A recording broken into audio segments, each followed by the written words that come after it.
Perfect Turd Podcast, episode 171, Lamar, Guns of Eden. So, Joe, we go to the woods with a bunch of crazy people. Unfortunately, this interrupts one of the most quaint camping trips. Mhm. And, well, I just want to say this is why you should never really go into the woods. Is that it? Really, not into the secluded woods. That's just a bad idea. We got our categories set, Lamar. And as usual, the first one is, what do we think of the story? Well, I think it is a typical story, but it is a little bit more nuanced. You have Megan. She is a police officer, and she has her partner, Jeremy, and she accidentally shoots another cop. This makes her depressed, and Jeremy, her partner that cares about her, is like, "Hey, let's go on a camping trip with my friends. Get your mind off of it." Yeah, unfortunately, they run into other cops, but these are very corrupt. Corrupt. What are they're corrupt, kind of like domestic terrorists. They have a domestic terrorist cell, I guess. Yeah. Nationwide. What, she witnesses them doing a murder, basically. A murder of a person who was selling drugs, but they did not give this man his due day in court. I don't think they care about people's rights, Lamar. Ironically, because, they're not good people. No. Yeah. And then they come hunting after her and her friends. Yes. And that's pretty much the movie, right? Yes, it is. Well, I'm actually going to give it a half a point, Lamar. Like you said, it wasn't the most original thing. No. But it did have some elements. They did kind of work it out, like she's dealing with this trauma that she had from accidentally killing someone. That's why she's there. So it had something to it. Yes. I don't know if the execution was the greatest. We're going to get into that. We'll get into that, Joe, because, well, first off, I'm just going to say I give it a 1 for the story. Okay. If they had more money, this could have been a decent film.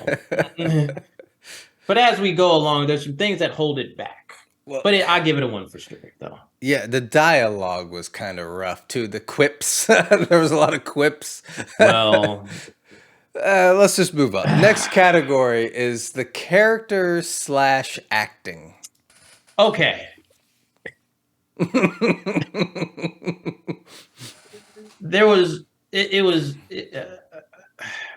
Okay, starting with the characters. We talked about, Megan and Jeremy, and then they have, Gabriella, and what's her husband's name? Doesn't matter. Her husband. Her husband, and then you have the corrupt cops. Yeah. But then they bring in, I don't know what you would call it, they're like mercenaries, I guess. The rainbow, right? Yeah, the rainbow coalition of mercenaries, even though they're all the same. You have like the incest group, you have the women's all group. So they all had their little thing, even though they were all kind of the same. A lot of these people are like newish actors. Their credits only go back maybe 4 or 5 years. They haven't done too much. So for that, I will say they did well. The dialogue that they were given wasn't necessarily the greatest either. No. I'm going to give them a half a point for trying. Yeah, I agree. It was overacting with a bad script with bad dialogue, because it's like you mentioned the quips. A quip can work in the right actors, like, how they express things. No, not for these folks. God bless them. God bless them. Yeah.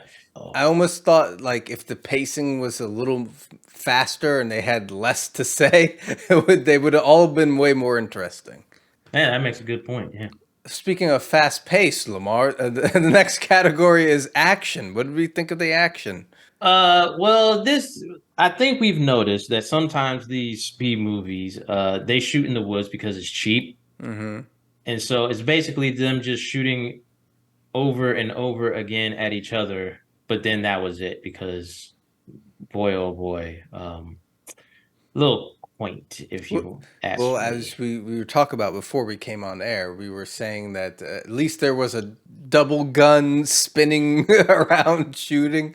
Tomb Raider comes to our minds when we see that. Like, yeah. Here's the thing. I'm giving it 0 points for action. wow. Because there was a lot of scenes where people were just kind of running around in the woods, but not much going on, just kind of walking around and stalking people and then quips here and there. But it wasn't that much action, I thought. I thought it was enough, but it Yeah. just wasn't interesting. It was kind of standard. That was my problem. I'll give it a half a point. Okay. That was my problem. It never got too interesting with how they shot things. Okay. Well, there is a category that is interesting with how they shot it, Lamar. It's the special effects of the movie. Okay. We talk about this a lot. The digital blood spatters and also the digital gunshots. The muzzle flash. And the thing is, they weren't done that well. That was, yeah. To me, the muzzle flash was more offensive than the blood splatters because they'd be shooting like the thing would just be like firing like full on, and they weren't moving their hands at all. Like there was no recoil on the gun. I'm not gonna lie, that made me laugh. that was funny to me. I know they didn't do it on purpose. Yeah, but it was because we got to talk about what was it, the minigun scene at the end. That was just wow, like it was so bad, it was good, and I'm just like, oh god, this is I'm not supposed to be laughing at this. Yeah. Well, what do you give it? Just because I laughed, I'm giving them a 1, Joe, because it was funny to me. I was dying anytime they shot a gun. I'm giving it a half because it wasn't good, but it was funny.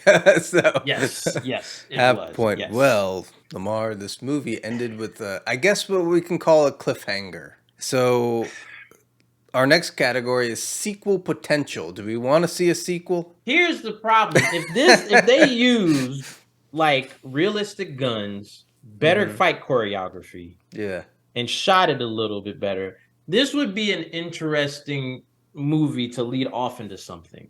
And I think it's just that the only thing that could save it to like make a sequel, is like a bigger budget. Not only budget, I think they'd have to flesh the whole thing out a little more too, right? Like the script has to be a little tighter as well. Like you said, cut down the script quips as much. Well, I'm gonna give it a half point. I'm not completely turned off by it, but I'm also not running to wait and see for the sequel. I just feel like there's something interesting there that you have this cell of, like you said, domestic terrorist cops, and now she has one of them, and maybe they're all going to come looking for her. That all can be very interesting if they can find a way to make that into a full-on story and not just a movie full of quips. Agreed. Half a point. Yeah, it's like you said. You know what? They have the story and kind of the gimmick. Yeah. But everything on top of it is just yeah. Well, Lamar, we tallied the score. This movie gets a 2.75 out of 5. So better than the average, surprisingly. It has something. It needs a little bit more. Okay, it has something buried under other things. You got to do the realistic gun stuff.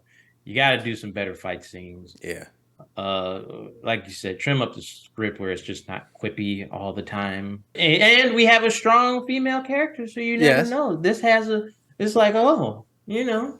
And she was pretty good with the action and stuff. She has a good look on camera and stuff. So if they do decide to make another one, you know, they could bring her back and surround her with other people that well, everyone else is pretty much dead, so they can do that. True. They get away with that. So yes. Well, does that wrap this up then, Lamar? Yes, it does, Joe. Guns of Eden. Peace. Deuces. Yeah. You have better effects than that movie, Joe.